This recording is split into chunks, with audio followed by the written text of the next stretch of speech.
नमस्कार दोस्तों, मेरा नाम है अर्षित द्विवेदी। 30 अक्टूबर 2020 के डेली हिंदू एडिटोरियल डिस्कशन में आपका स्वागत है।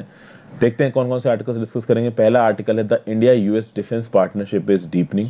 देखिए, जो 2+2 डायलॉग हुआ है, इसको लेके इंडिया और यूएस के रिलेशंस के ऊपर काफ़ी बातचीत हो रही है। यहाँ पे भी ऑथर अपने कुछ व्यू पॉइंट दे रहे हैं और यहाँ पे ऑथर ये बता रहे हैं कि कैसे हिस्ट्री में तब से लेके आज तक इंडिया और यूएस के जो रिलेशंस है वो इवॉल्व हुए हैं। पहले लड़ाई सी हो गई थी जब इंडिया ने पोखरण टेस्ट किए, न्यूक्लियर टेस्ट 1998 में। उसके बाद इंडिया के ऊपर सैंक्शंस लगवा दिए यूएसए ने और यूरोपियन कंट्रीज ने। बाद में ये सैंक्शंस लिफ्ट हुए और यूएसए धीरे धीरे इंडिया का एक स्ट्रेटेजिक पार्टनर बन गया है। ये जो पूरी की पूरी जर्नी है, इस जर्नी को इस आर्टिकल में बताया गया है, इसको देख लेंगे।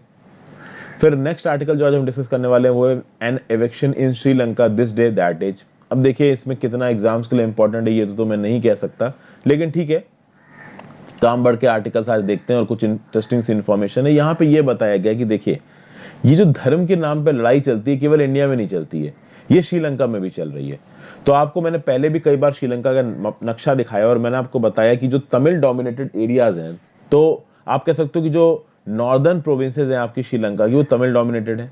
कुछ हद तक उन नॉर्दर्न प्रोविंसेस में मुस्लिम्स भी रहते हैं और जो ईस्टर्न प्रोविंसेस है श्रीलंका की, वहां पे तमिल्स और मुस्लिम्स दोनों रहते हैं। हालांकि जो मुस्लिम पॉपुलेशन है वो पूरे श्रीलंका में फैली है, कुछ हद तक तमिल पॉपुलेशन भी पूरे श्रीलंका में फैली है। तो जब 1990s में ये जो सिविल वॉर चल रहा था श्रीलंका में, उस समय पे बहुत सारे मुस्लिम फैमिलीज को एलटीटीई ने, जो Tamil nationalist organisation, radical organisation था, उसने भगा दिया था नॉर्दर्न प्रोविंसेस से। तो भाई, अगर आप तमिल्स की बात करो तो वो श्रीलंका के अंदर माइनॉरिटी है, क्योंकि जो मेजॉरिटी ग्रुप है उनका वो सिन्हला बुद्धिस्ट है। अभी माइनॉरिटी के अंदर भी एक माइनॉरिटी है जो कि तमिल्स, जो कि मुस्लिम्स है। तो सबसे मेजॉरिटी कम्युनिटी कौन है श्रीलंका की? सिन्हला बुद्धिस्ट। उसके बाद कौन आता है? मुस्लिम्स। सॉरी, उसके बाद आता है तमिल्स, और तमिल के बाद आते हैं आपके मुस्लिम्स। तो टॉप पे सिन्हला, मतलब नंबर में, फिर तमिल्स, फिर सिन्हला, ये फिर मुस्लिम्स। तो मुस्लिम्स के खिलाफ काफी अत्याचार किया है किसने? एलटीटीई ने। ये जो रेडिकल ऑर्गेनाइजेशन था तमिल का, कब? सिविल वॉर के दौरान। 30 साल लंबा सिविल वॉर चला। तो कैसे यहाँ की मुस्लिम कम्युनिटी को परेशान किया गया है, इसके बारे में कुछ बात कही गई है, इसे भी देखेंगे। फिर नेक्स्ट है गैप्स इन लर्निंग। देखिए, एसर रिपोर्ट आई थी, annual status of education report 2020। इसके बारे में मैंने कल के करंट अफेयर्स में डिस्कस भी किया था, बहुत सारे स्टैटिस्टिक्स आपको बताए भी थे। उन स्टैटिस्टिक्स को भी जॉट डाउन कर लीजिए। उसी एक स्टैटिस्टिक को यहाँ पे रिपीट किया गया, वो आपको बता दूंगा। और ऑथर के हिसाब से इस एसर की रिपोर्ट का प्रयोग हम अपने एजुकेशनल सिस्टम्स को सुधारने के लिए किस तरीके से कर सकते हैं, ये भी यहाँ बताया गया, तो इसको भी देख लेंगे। नेक्स्ट आर्टिकल है ग्रैंड कॉल्यूजन। तो कैसे बिहार में वोटर्स को खींचने की कोशिश कर रहे हैं नीतीश कुमार अपनी तरफ, ये हमारे लिए काम का है नहीं, इसलिए मैं इसको डिस्कस नहीं कर रहा हूं। एक article, is the US on the wane as a super power. क्या यूएसए का सुपर पावर स्टेटस कम हो रहा है? इसके बारे में अलग से बात करूंगा दोस्तों। यहाँ पे काफी ज्यादा पॉइंट्स हैं, कुछ और एक्स्ट्रा चीजें भी बतानी जिसमें समय लगेगा। ये आर्टिकल डिस्कस करेंगे। Less pollution, more soil fertility. Stubble burning की यहाँ पे बातचीत करी गई है। इन्होंने बताया कि कैसे स्टबल बर्निंग का प्रोसेस इंडिया में शुरू हुआ, क्या क्या इस समय पे सरकार कर रही है स्टबल बर्निंग को कम करने के लिए, और स्टबल बर्निंग को कम करना आज की डेट में इतना ज्यादा इंपॉर्टेंट क्यों हो गया है। तो इन सब चीजों के बारे में यहाँ बात करी जाएगी। और फिर एक बिहार से रिलेटेड आर्टिकल है, आइडेंटिटी पॉलिटिक्स। चूंकि पॉलिटिक्स है और आपका बिहार के इलेक्शन से रिलेटेड है, और बिहार के इलेक्शन में कास्ट, धर्म, ये सब बहुत मेजर रोल प्ले करते हैं, तो इसलिए इसको छोड़ ही दीजिए। जिसको बिहार की पॉलिटिक्स में इंटरेस्ट है वो खुद जाके इसको पढ़ सकता है। आगे बढ़ने से पहले फ्रेंड्स, वीडियो पे लाइक का बटन, अगर अब तक आपने चैनल को सब्सक्राइब ना किया हो तो कर लीजिए। ज्वाइन बटन दबा के आप हेल्प भी कर सकते हैं, ठीक है। आपको कुछ और एक्स्ट्रा वीडियोस भी मिल जाएंगी देखने के लिए। इंस्टाग्राम पे फॉलो कर लीजिए, वहां पे आपकी सारी जेन्युइन क्वेरीज को जवाब दूंगा। टेलीग्राम ग्रुप ज्वाइन कर लीजिए, वहां पे आपको लेक्चर की पीडीएफ मिल जाएगी, इस वाले लेक्चर की भी और करंट अफेयर्स के बाकी लेक्चर्स की भी। और चूंकि यूट्यूब सारी वीडियोस की नोटिफिकेशन आपको भेजता नहीं है, और मैं दिन में लगभग 7 वीडियोस बनाता हूं आपके लिए, तो उसके लिए भी आपको जो भी वीडियोस मैं अपलोड करता हूं उनकी नोटिफिकेशन उस टेलीग्राम ग्रुप में आपको मिल जाएंगी, ठीक है। आप टेलीग्राम ग्रुप का लिंक तो नीचे दे रखा है, साथ साथ आप हर्षित द्विवेदी वीडियोस भी टेलीग्राम में सर्च मार सकते हैं। 4000 से ज्यादा अभी के लिए इसमें मेंबर्स हैं। चलिए शुरुआत करते हैं। The India US defence partnership is deepening. The optics around 2+2 dialogue in Delhi are defining. The defense ties between two countries have come of age. अभी के लिए Mike Pompeo US secretary of state और US defence secretary Mark Esper, जो वहां के foreign minister और defence minister India में आए और इंडिया के फॉरेन मिनिस्टर और डिफेंस मिनिस्टर से मिले, बहुत अच्छी अच्छी बातें हुई। चलिए कोई बात नहीं। एक यहाँ पे इंपॉर्टेंट चीज बताई जा रही है कि कोरोना के पैंडेमिक के दौरान जब वर्ल्ड लीडर्स एक दूसरी जगह की विजिट को इग्नोर कर रहे हैं, उस समय पे इंडिया को यूएस इतनी ज्यादा इंपॉर्टेंस दे रहा है कि वो खुद यहाँ पे आके अपने इलेक्शन की कंपेनिंग कर रहे हैं। ठीक है, अब यहाँ पे कुछ चीजें देखी जाए। इंडिया और यूएस के रिलेशंस हिस्ट्री से लेके अब तक कैसे चले, इस चीज के ऊपर थोड़ी बहुत चीजें देखना बहुत जरूरी है। बहुत लंबा प्रोसेस है इंडिया और यूएस के रिलेशन का, जिसमें बहुत सारी अच्छी चीजें भी, अप्स भी आए हैं और डाउन्स भी आए हैं। ठीक है, सबसे पहले बात की जाए किसकी, द 1991 किक लाइटर प्रपोजल्स। ठीक है, किक लाइटर क्यों, क्योंकि उस समय पे lieutenant general Claude kick lighter army commander थे यूएस पैसिफिक कमांड के। उन्होंने बोला कि भाई इंडिया और यूएस की जो 3 सर्विसेज हैं, आर्मी, नेवी और एयरफोर्स, इनके बीच में कांटेक्ट होना चाहिए और हमें एक्सप्लोर करना चाहिए इनके बीच में कोऑपरेशन के जो भी तरीके हैं। तो मतलब लेफ्टिनेंट जनरल क्लॉड किकलाइटर ने उस समय पे बोल दिया 1991 में कि भैया इंडिया की आर्मी, नेवी, एयरफोर्स के साथ यूएस की आर्मी, नेवी, एयरफोर्स को कोऑपरेशन करना चाहिए, कांटेक्ट करना चाहिए, रेगुलरली एक्सरसाइज होनी चाहिए। और फिर देखिए 1995 में agreed minute on defence cooperation को कंक्लूड किया गया, जिसमें डिफेंस सेक्रेटरी यूएस के और इंडिया बैठ के एक टेक्नोलॉजी ग्रुप बनाने की बात कर रहे थे। चलिए ठीक है, मतलब कि रिलेशन इंडिया और यूएस के अच्छे होते नजर आ रहे थे।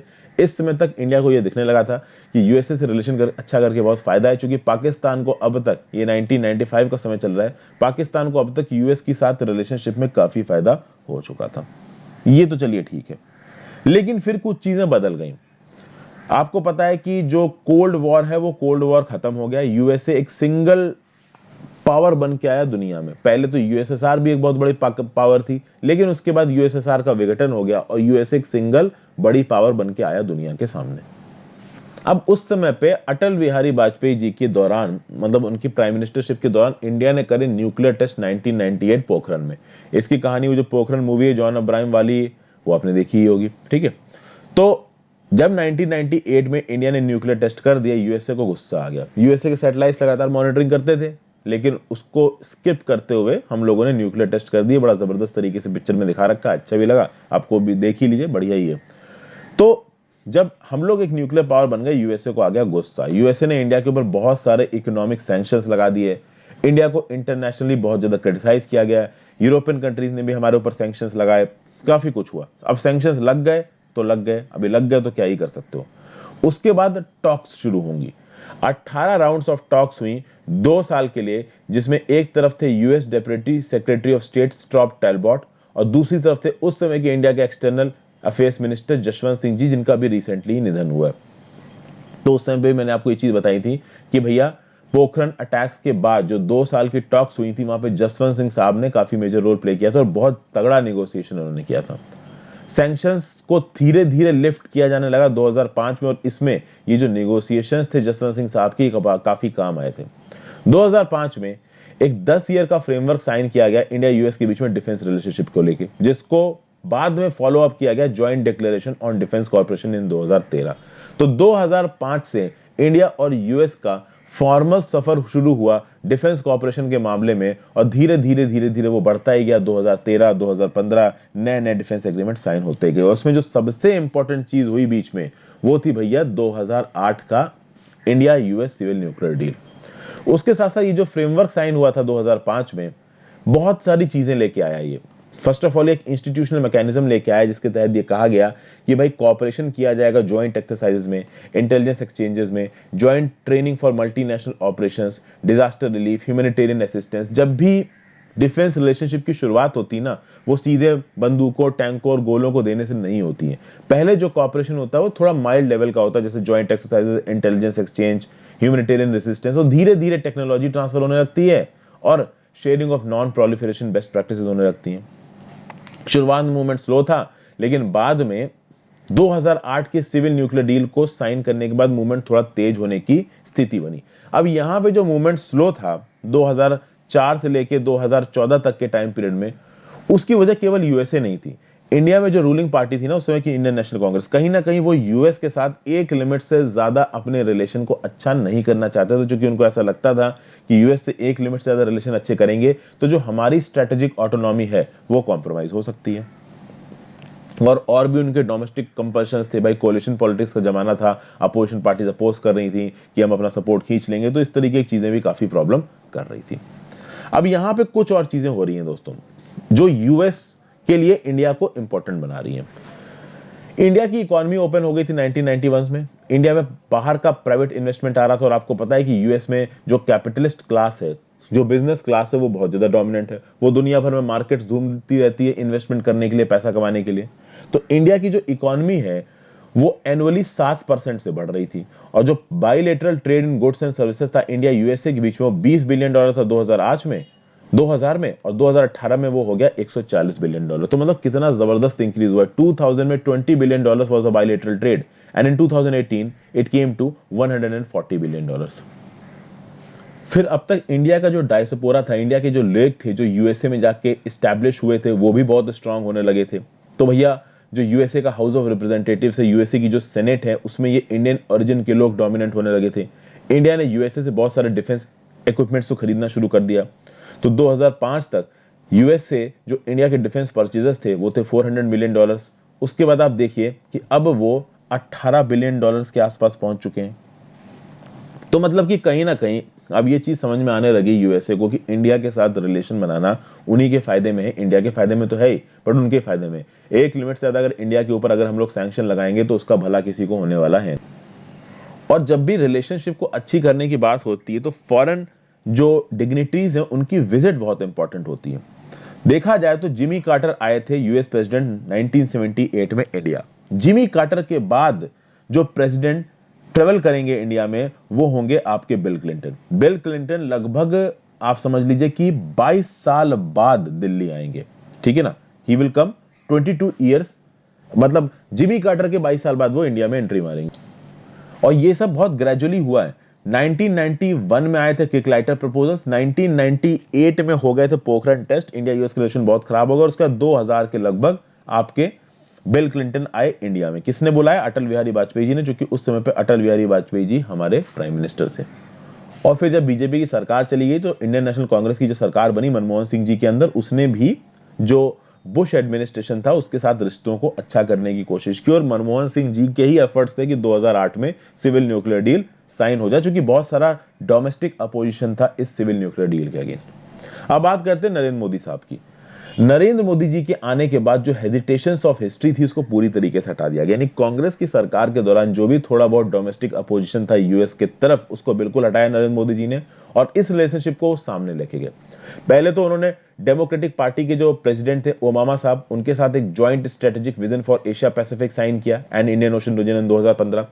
उसके बाद उन्होंने India US strategic and commercial dialogue को एलिवेट करके क्या कर दिया, 2+2 डायलॉग इन 2018। ये उन्होंने किया रिपब्लिकन ट्रंप एडमिनिस्ट्रेशन के साथ। तो जो हमारे मोदी साहब हैं दोस्तों, वो प्रोएक्टिवली अब बहुत एग्रेसिवली पुश कर रहे हैं इंडिया के रिलेशंस यूएस के साथ। उन्होंने ओबामा एडमिनिस्ट्रेशन के साथ भी साइन किया joint strategic vision for Asia Pacific and Indian Ocean region 2015, और ट्रंप साहब के साथ हमारा जो India US strategic and commercial dialogue है इसको 2+2 डायलॉग में बदल दिया। ठीक है, तो कुल मिला के बात यह है कि मिस्टर मोदी के सामने वो डोमेस्टिक कंपल्शंस नहीं है जो ये मनमोहन सिंह साहब के सामने थे। मनमोहन सिंह जी को बहुत ज्यादा डोमेस्टिक अपोजिशन मिल रहा था। एक समय पे तो मनमोहन सिंह जी ने यह बोल दिया कि अगर सिविल न्यूक्लियर डील साइन नहीं हुई तो मैं प्राइम मिनिस्टर की पोस्ट पर से रिजाइन कर दूंगा। तो civil nuclear deal Indian National Congress के समय पे साइन होगी। हालांकि उस समय पे बहुत ऐसे प्लेयर्स थे जिसने इस डील को रोकने की कोशिश की थी, लेकिन मोदी साहब के सामने ऐसी कोई प्रॉब्लम नहीं है। मोदी साहब बिल्कुल बिंदास तरीके से सारे डिसीजंस ले रहे हैं। बहुत ही स्ट्रांग सेंट्रल गवर्नमेंट, और कहीं ना कहीं आप देखिए एक स्ट्रांग सेंट्रल गवर्नमेंट जो होती है वो देश की प्रोग्रेस के लिए अच्छी ही होती है। ओके, तो ये सब बातें हो गई। अब अगर उसके बाद से बात करिए अब तक की, तो देखिए इंडिया के यूएस के साथ रिलेशंस बहुत अच्छे हो रहे हैं। हमने बेसा भी रिसेंटली साइन किया है 2+2 डायलॉग में, basic exchange and cooperation agreement. हम लोग जिसोमिया भी साइन कर सकते हैं, जनरल कर चुके हैं, general security of military information agreement. फिर भाई इससे पहले कॉमकासा और लेमुआ भी साइन हो चुका है। अब देखिए हम लोग ऐसा नहीं है कि बहुत पहले साइन कर रहे हैं, बेसाल, लॉजिस्टिक एग्रीमेंट, कॉमकासा, ये सारे एग्रीमेंट्स यूएसए के साथ और बहुत सी कंट्रीज पहले ही साइन कर चुकी है। तो हम लोग ऑलरेडी लेट है। कहीं ना कहीं यहाँ पे बस यही बोलने की कोशिश की जा रही कि यूएस के इंडिया के साथ जो रिलेशन है वो बहुत इंपॉर्टेंट है। यूएस की मदद से ही इंडिया बहुत सारे एक्सपोर्ट कंट्रोल रिजाइम्स को फॉलो कर पाया, जैसे कि ऑस्ट्रेलिया ग्रुप, जैसे कि मिसाइल टेक्नोलॉजी कंट्रोल रिजाइम, जैसे कि Wassenaar arrangement. Missile technology control regime का तो चाइना मेंबर भी नहीं और इंडिया उसका मेंबर है, तो हम लोग ऑस्ट्रेलिया ग्रुप, एमटीसीआर और वासेनार अरेंजमेंट के पार्ट बन पाए हैं। क्यों? क्योंकि यूएस का हमारी तरफ सपोर्ट रहा है। यूएस ये चाहता था कि न्यूक्लियर सप्लायर्स ग्रुप का भी मेंबर इंडिया बन जाए, बट चाइना ने बनने नहीं दिया। चाइना ने बोला कि इंडिया को बना रहे हो तो पाकिस्तान को ही बनाओ, तो पूरी की पूरी टॉक्स यहाँ पे फेल हो गए। कुल मिला के जो क्वाड का आइडिया था वो शुरुआत तो 2007 में ही, मतलब बहुत पहले से उसकी शुरुआत हो रखी है। 2007 में बहुत मैच्योर हो रहा था, लेकिन उस समय पे बंद कर दिया गया चाइना के अपीजमेंट के चलते, और अब वो फिर से बहुत तेजी से आगे आ रहा है। इंडिया को फाइव आइज में भी इनवाइट किया गया। फाइव आइज एक ग्रुप है जो 1941 में बना था, जिसमें Australia, Canada, New Zealand, United kingdom और यूएसए। रिसेंटली इंडिया को भी इस फाइव आइज मीटिंग में बुलाया गया और हो सकता है फाइव आइज का परमानेंट मेंबर बन जाए इंडिया, जो कि इंडिया के लिए बहुत ज्यादा बेनिफिशियल होगा। तो कहीं ना कहीं दोस्तों, इंडिया और यूएस की जो हिस्ट्री रही रिलेशन की, वो कुछ इस तरीके से सामने आई है। अभी के लिए शुरुआत में जब जवाहरलाल नेहरू जी का एरा था तो उन्होंने बोला नॉन अलाइनमेंट, हम किसी की तरफ नहीं है। अभी ये नॉन अलाइनमेंट 2.0 हो गया, जिसको बोला था स्ट्रेटेजिक ऑटोनॉमी। हमारी स्ट्रेटेजिक ऑटोनॉमी है, और इस स्ट्रेटेजिक ऑटोनॉमी के चलते अगर हम किसी कंट्री के साथ अलाइन हो भी रहे हैं तो हम अपने इंटरेस्ट में अलाइन हो रहे हैं, और अभी के लिए वो इंटरेस्ट वाली कंट्री कौन है? यूएसए। कल की डेट में अगर चाइना हो गई तो इंडिया उस तरफ भी शिफ्ट कर सकता है, कोई बड़ी बात नहीं है। इंटरनेशनल रिलेशन में कोई भी परमानेंट फ्रेंड और एनिमी नहीं है, लेकिन चाइना के साथ हो सकता है कभी हमारे स्ट्रेटेजिक रिश्ते ना हो पाए, क्योंकि चाइना की हेगेमोनी को एशिया में अगर कोई कंपेयर कर सकता है, कोई टक्कर दे सकता है, तो वो इंडिया है। और जब आपको कोई कंपीट कर सकता है, टक्कर दे सकता है, तो कभी भी उसके साथ आपके रिश्ते एक लिमिट से ज्यादा अच्छे नहीं होते। नेक्स्ट आर्टिकल चलते हैं। An eviction in Sri Lanka, this day that age the sustain return of Muslims to the north is crucial for the country's plural and democratic post war future. देखिए, दुनिया भर की जो इकोनॉमीज है वो वैसे ही हिली हुई है। कोरोना वायरस के चलते इकोनॉमिक डिप्रिवेशन हुआ है, लोग मरे हैं, तो काफी प्रॉब्लम्स है। जो भी फाइनेंशियल गेन्स पिछले कुछ सालों में हुए हैं वो ज्यादातर कंट्रीज में बैक ट्रैक हो चुके हैं, पीछे जा चुके हैं। अब बात करते हैं नॉर्दर्न मुस्लिम्स ऑफ श्रीलंका की।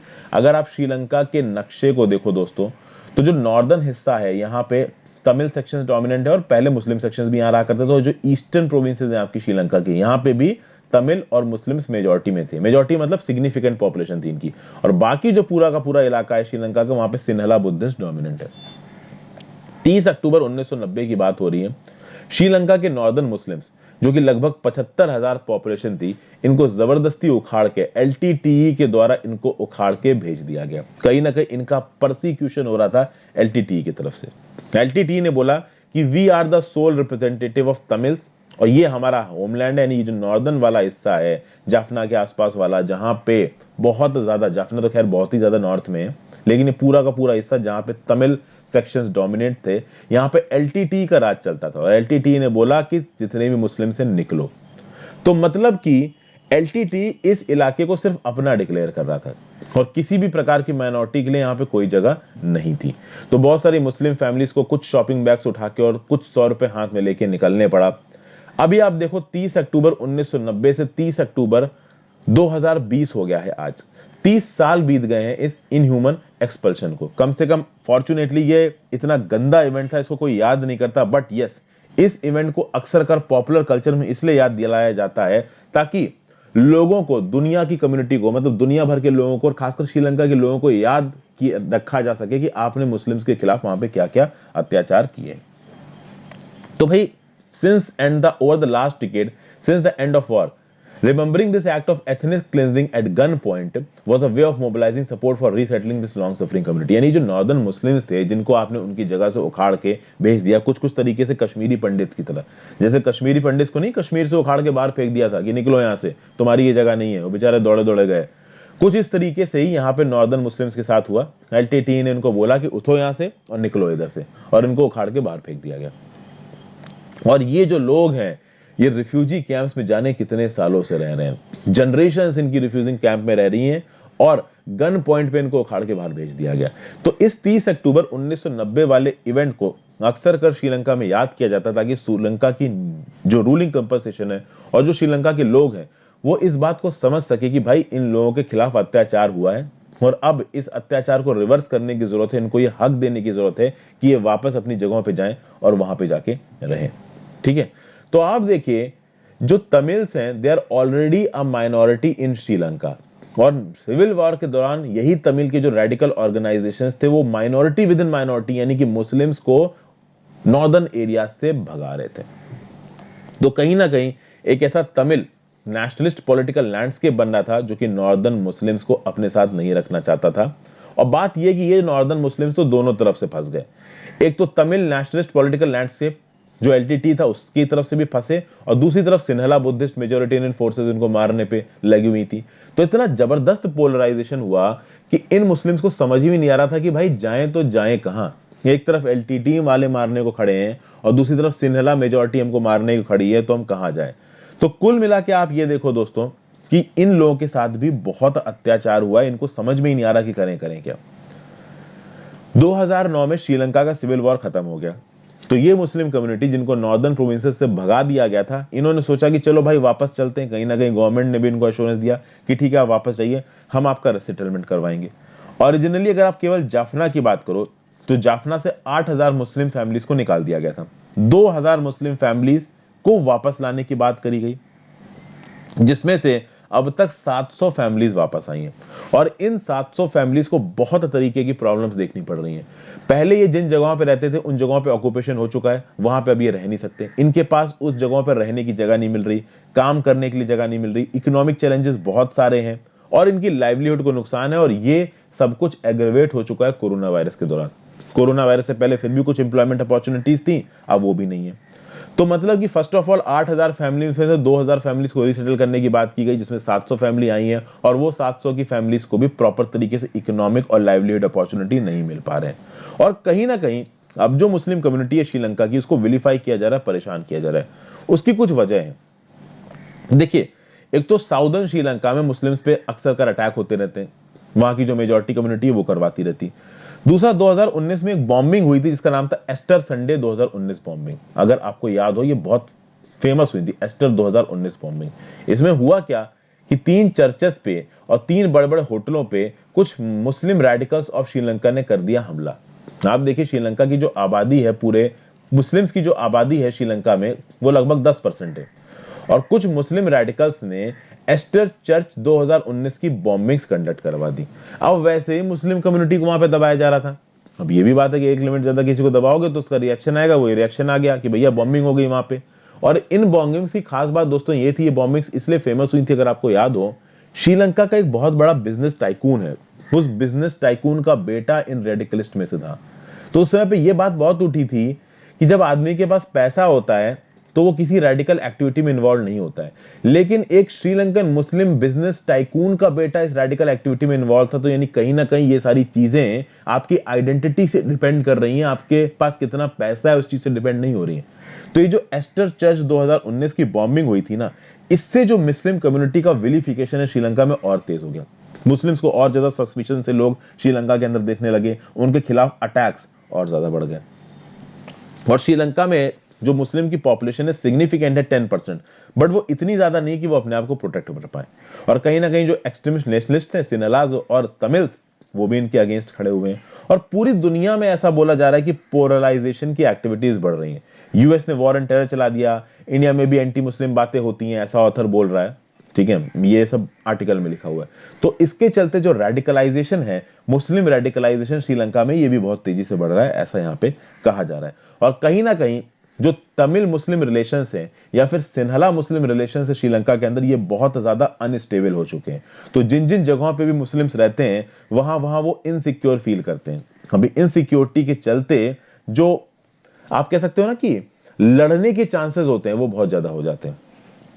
तो देखिए क्या लिखा हुआ है, Sri Lanka has a history of failing to learn from its past and a tendency to step on its minorities.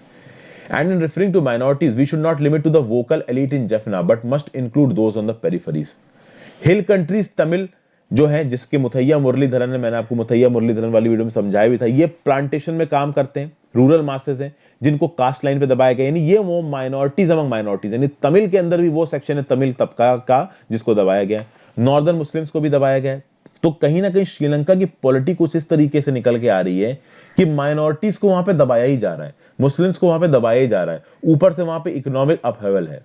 तो अगर इस तरीके की एक्टिविटी होंगी श्रीलंका में, तो श्रीलंका एज अ प्लूरल और डेमोक्रेटिक कंट्री आगे नहीं आ पाएगा। ये बात बोली गई है। तो श्रीलंका में कहीं ना कहीं नेशनली इस चीज पे ध्यान देना होगा कि उनकी माइनॉरिटीज को वो सेफगार्ड कर सके।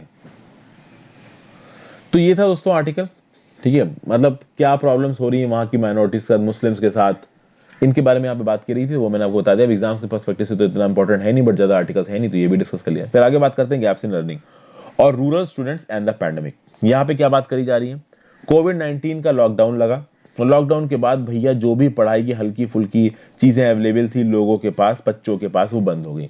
अभी एक रिपोर्ट आई जिसका नाम है annual status of education report. उसमें मैंने बहुत सारे स्टैटिस्टिक्स आपको कल ही बता दिए थे, बहुत कुछ स्टैटिस्टिक्स मैं आपको आज बता देता हूं। बहुत डिटेल में बात नहीं करूंगा इस आर्टिकल की, क्यों?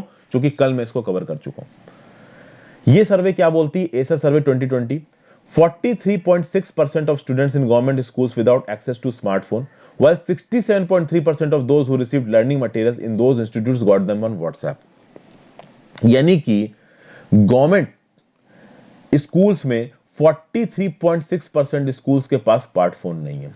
तो अगर उनके पास स्मार्टफोन नहीं है तो ऑब्वियस सी बात है स्मार्टफोन के थ्रू आने वाला स्टडी मटेरियल उनके पास अवेलेबल नहीं होगा। ये स्टैटिस्टिक्स हो गया। दूसरी बात, 67.3% of those who received learning materials in these institutions got them over WhatsApp। यानी कि इन्हीं गवर्नमेंट स्कूलों में जिन जिन को भी लर्निंग मटेरियल मिला है उनको 67 पॉइंट को किसके थ्रू मिला है, स्मार्टफोन्स के थ्रू। तो अभी देखिए दोस्तों, इन्हीं गवर्नमेंट स्कूल में जो भी मटेरियल प्रोवाइड किए गए हैं, लगभग 67.3 मटेरियल प्रोवाइड किए गए हैं व्हाट्सएप के ऊपर, यानी कि किसके ऊपर, टेक्नोलॉजी के ऊपर, स्मार्टफोन के ऊपर। और इन्हीं स्कूलों में 43.6% बच्चों के पास स्मार्टफोन है ही नहीं। तो आप समझ लीजिए कितना बड़ा तबका होगा बच्चों का जिसके पास मटेरियल पहुंचा ही नहीं होगा। तो यहां पे हमको यह बात पता है कि स्मार्टफोन, इंटरनेट कनेक्टिविटी ये कितनी जरूरी है आज की डेट में पढ़ाई को प्रमोट करने के लिए। उसके बाद एक और स्टैटिस्टिक्स दिया जा रहा है, on the other hand only half the children got help with studies at home, a third got materials from teachers and nearly 60% used text books. यानी जितने भी बच्चे हैं स्कूलों में उनमें से आधे ही बच्चों को घर पे पढ़ने का मटेरियल प्रोवाइड किया गया, ठीक है ना। एक तिहाई बच्चों को मटेरियल टीचर्स ने प्रोवाइड किया, 33% को लगभग, और 60% ने टेक्स्ट बुक को इस्तेमाल करके पढ़ाई की। मतलब टोटल बच्चों में से 60% बच्चों ने टेक्स्ट बुक को इस्तेमाल करके पढ़ाई की, मतलब उससे कम के पास अवेलेबिलिटी है डिजिटल स्मार्टफोन की। तो भले ही जो हमारा स्मार्टफोन मार्केट बूम कर रहा है, बट उसकी जो पेनिट्रेशन है बच्चों के पढ़ाई के मामले में वो बहुत कम है। ये चीज अब यहां पे एसर सर्वे के डाटा का प्रयोग करके कैसे एजुकेशन के स्टेटस को इंडिया में अच्छा किया जा रहा है उसके बारे में कुछ राय दे रहे हैं ऑथर। यहां पे देखिए ऑथर क्या बोल रहे हैं, the Acer survey provides data that could facilitate investigation by the education system in some respects, even if going forward schools opt for a hybrid solution of partial role play and online learning। यानी अभी के लिए school hybrid solution अपना रहे हैं, कुछ school partially open हो रहे हैं और कुछ हद तक वो ऑनलाइन लर्निंग पे रिलाई कर रहे हैं। जरूरी यह है कि इस समय पे सारे बच्चों को टेक्स्ट बुक्स अवेलेबल करवाई जाए। जो लोग ड्रॉप आउट कर चुके हैं स्कूल में उनको भी टेक्स्ट बुक अवेलेबल कराई जाए। ड्रॉप आउट करने के बाद उनको फॉर्मली एडमिट करने का इंतजार किया जा रहा है। तो अब देखिए जो स्कूल के अभी स्टूडेंट हैं उनको तो आप टेक्स्ट बुक अवेलेबल करा ही रहे हो, जो ड्रॉप आउट कर चुके हैं और बाद में उनको फिर से एडमिट होना हो भाई उनको भी आप टेक्स्ट बुक अवेलेबल कराओ। क्योंकि अगर आप उनको टेक्स्ट बुक अवेलेबल करा दोगे तो ये जो समय है इस समय पे जो पेरेंट्स है, जो बड़े भाई बहन होते हैं घर में, वो बच्चों को कुछ ना कुछ सिखाएंगे। अगर बुक रहेगी तो कम से कम बुक के बहाने कुछ पढ़ाई तो चालू होगी। उसके बाद भाई स्मार्टफोन्स को तो अवेलेबल कराना ही कराना है, ट्रांसमिशन ऑफ लर्निंग मटेरियल्स भी देना, पर्सनल ट्यूटोरियल भी देना है। देखिए बच्चों को छोटे में पढ़ाते वक्त इन सब चीजों की जरूरत है, इस बात में तो कोई भी डाउट है नहीं। लर्निंग को ब्रॉडर करने की जरूरत है और उसके लिए आप क्या कर सकते हो, ओपन कंट्री साइड का इस्तेमाल कर सकते हो। बच्चे स्कूल में आके नहीं पढ़ सकते क्योंकि स्कूल में कॉम्पैक्ट स्पेसेस होते हैं, एक क्लास के अंदर बच्चे खचाखच भरे होते हैं, लेकिन कंट्री साइड में यानी हमारे रूरल एरियाज में आप ओपन इलाकों में तो बच्चों को पढ़ा सकते हो। तो पहले होता था ना कि मास्टर जी पेड़ के नीचे कुर्सियां लगा के बैठ के बच्चों को पढ़ाया करते थे, उस तरीके की चीजें आप चालू कर सकते हो। वो सेफ भी है क्योंकि प्रॉपरली वेंटिलेटेड एनवायरनमेंट है, वहां पे टीचर्स भी उनको गाइड कर पाएंगे, सरकार की तरफ से कुछ वॉलंटियर्स भी भेजे जा सकते हैं जो बच्चों को पढ़ाएंगे। तो इस तरीके की स्ट्रैटेजीज को अगर आप लगाते हो तो काफी यूजफुल होगी, क्योंकि छोटे लेवल पे जब जब बच्चे छोटे क्लास में होते हैं तो उनकी फाउंडेशंस बिल्डअप हो जाती है। तो उस समय पे अगर आप करिकुलम बेस्ड नहीं भी पढ़ा रहे हो और सिर्फ फाउंडेशन को स्ट्रांग कर रहे हो, ऑब्जर्वेशन लर्निंग को प्रमोट कर रहे हो, वो भी बहुत अच्छी मानी जाती है। ठीक है दोस्तों, एजुकेशनल वीडियोस आप उनके सामने बजाइए, इससे हजारों की तादाद में लोगों की मदद होगी। टीचर्स, कम्युनिकेटर्स को सामने लेके आइए, और बहुत सारे स्टेट्स ने ऐसा किया भी है। तमिलनाडु और केरला जैसे स्टेट्स ने जो भी करिकुलम बेस्ड वीडियो लेसन उनको इंटरनेट पे अपलोड कर दिया गया है। इन लेसन्स को टेलीविजन पे, कंप्यूटर्स पे, ठीक है ना, प्रोजेक्टर्स पे जा जाके पढ़ाया जाता है। उन प्रोजेक्टर्स को बाहर लगा दिया जाता है और बाहर बच्चे बैठ के उन प्रोजेक्टर्स को देखते हैं और पढ़ते हैं। तो भैया तमिलनाडु और केरला जैसे स्टेट्स ऑलरेडी इन सारे स्टेप्स को ऑन ग्राउंड इंप्लीमेंट कर रहे हैं। यानी ओपन वेंटिलेटेड सेटिंग्स पे, छोटे लेवल पे आपको करिकुलम बेस्ड पढ़ाना हो ऐसा जरूरी नहीं है। आप बाहर बैठा लिए बच्चों को, उनके बेस, उनके फाउंडेशन को स्ट्रांग करिए। अभी के लिए ये बहुत जरूरी है। धीरे धीरे जब चीजें नॉर्मल होने लगेंगी, क्लासरूम एजुकेशन चलने लगेगी, तो आप पुरानी चीज पे वापस जा सकते हो। बट अभी के लिए इस तरीके से मूव फॉरवर्ड करना बहुत जरूरी है, ये बोला गया यहाँ पे। ओके, इसके बारे में मैंने कुछ डाटा कल भी दिया था आपको, उस डाटा को भी जाके देख लीजिए भाई। कल की वीडियो मैंने बना रखा है, कल के करंट अफेयर्स की वीडियो में। तो मैं आपसे यही एक्सपेक्ट करूंगा कि भैया हिंदू एडिटोरियल के साथ साथ जो डेली करंट अफेयर्स की वीडियो में बनाता रहता हूं वो भी आप देखा करिए। अगली वीडियो पे आते हैं, less pollution more soil fertility. If the Pusa decomposer is successful in technique stubble burning, we may see a revolution in farming. Stubble burning होता क्या है? Stubble burning is that practice of farmers जिसमें farmers fires लगा देते हैं plant debris को that remain in farms after harvest. आपको पता है राइस और वीट के बड़े बड़े डंठल रह जाते हैं राइस और वीट की हार्वेस्टिंग करने के बाद। जब तक ये डंठल है सॉइल में, तब तक वहां पे नई सोइंग नहीं करी जा सकती, नए प्लांट्स नहीं लगाए जा सकते। तो इसीलिए इन डंठल को क्लैरिफाई करना जरूरी है, इन डंठल को हटाना जरूरी है। और इन डंठल को हटाने के लिए क्या होता है, इसको प्लांट डेब्रिस भी बुलाता है, स्टबल भी बुलाता है। इस स्टबल को जला देते हैं फार्मर्स। क्योंकि पिछले प्लांट की हार्वेस्टिंग के बाद और अगले सीजन की सोइंग से पहले जो बीच का टाइम गैप होता है, ये 20 से 25 दिनों का होता है। और इस 20 से 25 दिनों में इतने एकड़्स ऑफ फील्ड में आप स्टबल को हटाओ, ये फार्मर्स के लिए पॉसिबल नहीं हो पाता, क्योंकि उनको ग्राउंड को दूसरी चीजों के लिए भी प्रिपेयर करना पड़ता है, इसलिए वो जला देते हैं। अभी ये जलाने की प्रथा 1980s में दोस्तों आई है, उससे पहले नहीं थी। आपको मालूम होगा कि ग्रीन रेवोल्यूशन 1960s में आया, 65 में। ग्रीन रेवोल्यूशन और मैकेनाइज्ड हार्वेस्टिंग के बाद ही स्टबल बर्निंग की प्रथा प्ले में आई है। शुरू में स्टबल बर्निंग इतनी सीवियर नहीं लगती थी क्योंकि पॉल्यूशन इतना ज्यादा नहीं होता था, लेकिन अब की डेट में स्टबल बर्निंग के चलते पॉल्यूशन बहुत ज्यादा होने लगा है। और स्टबल बर्निंग का जो ट्रेंड है वो ग्रीन रेवोल्यूशन और मैकेनाइज्ड हार्वेस्टिंग के बाद आया। ग्रीन रेवोल्यूशन ने राइस और वीट प्रोडक्शन को एक लिमिट से ज्यादा बढ़ा दिया है। और आपका ये जो हार्वेस्टिंग के बाद जो डंठल इतनी ज्यादा क्वांटिटी में निकल के आते थे, 1-1 फुट टॉल स्टॉक्स होते थे ये। अभी इनको कैसे हटाया जाए? इनको हाथ से आप हटा नहीं सकते हो, ठीक है। मशीन जो भी उस समय पे अवेलेबल थी 1980s में, वो इतनी इफेक्टिव थी नहीं इनको हटाने के लिए। तो फार्मर्स को समझ में आया कि अगर हम इसको जला दें तो ये एक लो कॉस्ट मेथोडोलॉजी है, स्पीडी सॉल्यूशन है, और 20 से 25 दिनों में हम लोग पूरे के पूरे अगले फील्ड को तैयार कर सकते हैं। यानी एक क्रॉप को हार्वेस्ट करने के बाद अगली सोइंग से पहले फील्ड यहां पे तैयार हो जाएगा। अब भैया देखिए, स्टबल बर्निंग की प्रथा जिस लेवल पे नॉर्थ इंडिया में अप्लाई की जाती है, उस लेवल पे साउथ इंडिया में अप्लाई नहीं की जाती। साउथ इंडिया में भी अप्लाई की जाती है, बट नॉर्थ इंडिया में ज्यादा अप्लाई की जाती है। और इसके चलते बहुत नुकसान है। जब आप स्टबल बर्निंग करते हो तो नाइट्रोजन ऑक्साइड रिलीज होती है, कार्बन मोनोऑक्साइड रिलीज होती है, और दिल्ली के ऊपर तो स्मोक ब्लैंकेट आ जाता है। केवल दिल्ली नहीं, दिल्ली के आसपास के जो इलाके हैं वहां पे भी स्मोक ब्लैंकेट आ जाता है। बट दिल्ली न्यूज में रहता है क्योंकि दिल्ली में पॉपुलेशन डेंसिटी बहुत ज्यादा है। तो जहां पे पॉपुलेशन डेंसिटी ज्यादा है, वहां पे पॉल्यूशन अगर एक लिमिट से ज्यादा होगा तो लोगों के ऊपर उसका इफेक्ट विजिबली दिखाई पड़ेगा। दिल्ली में विजिबली लोगों की तबीयत खराब होती है, वो मरते हैं इन धुएं के बादलों की वजह से। और आसपास के स्टेट्स में भी इसका इफेक्ट है ही। नॉर्दर्न इंडिया की जो 10-15 सिटीज हैं वो तो टॉप दुनिया भर की पॉल्यूशन वाली सिटीज में आती हैं। और यहां पे एक रिपोर्ट निकल के आई, किसकी रिपोर्ट है? टेरी की, the energy and resources institute. 2019 की रिपोर्ट क्या बोलती है? Air pollution in new Delhi and other parts of North India was 20 times higher than the safe threshold level as prescribed by WHO। यानी WHO ने पॉल्यूशन का जो सेफ्टी लेवल रखा है उससे 20 गुना ज्यादा पॉल्यूशन है दिल्ली में और नॉर्थ इंडिया के पार्ट्स में।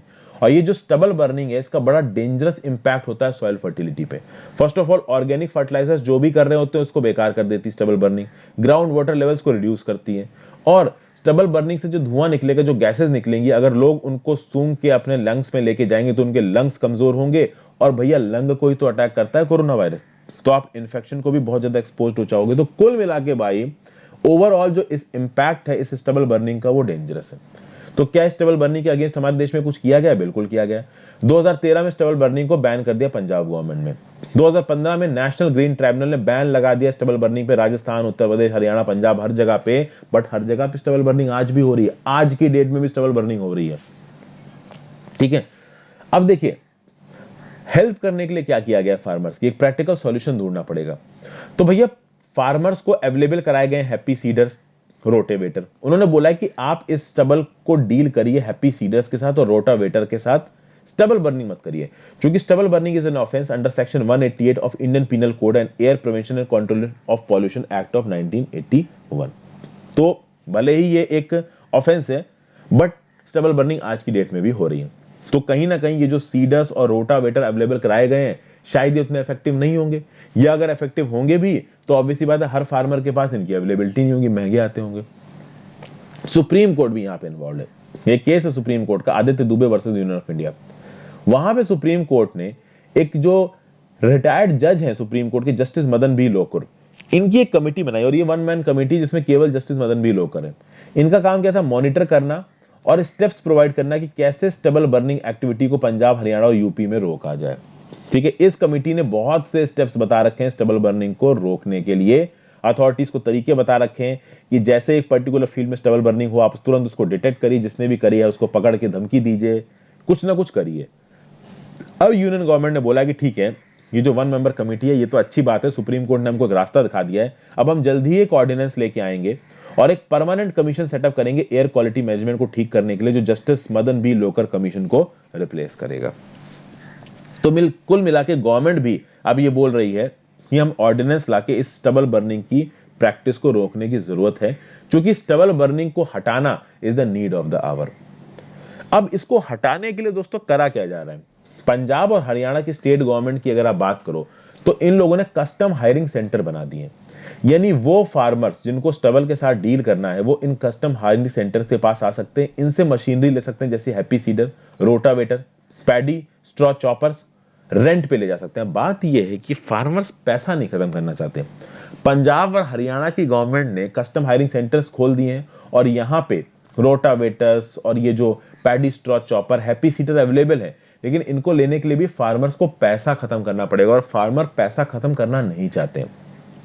फार्मर के लिए उस डंठलों को जला के अपना फील्ड को तैयार करना वो ज्यादा अच्छा ऑप्शन है, क्योंकि उसमें फार्मर का पैसा नहीं खत्म होता। लेकिन जब आप रेंट पे जाके लोगे सीडर को, स्ट्रॉ चॉपर को, तो आपका पैसा खत्म होगा, वो नहीं चाहते फार्मर्स।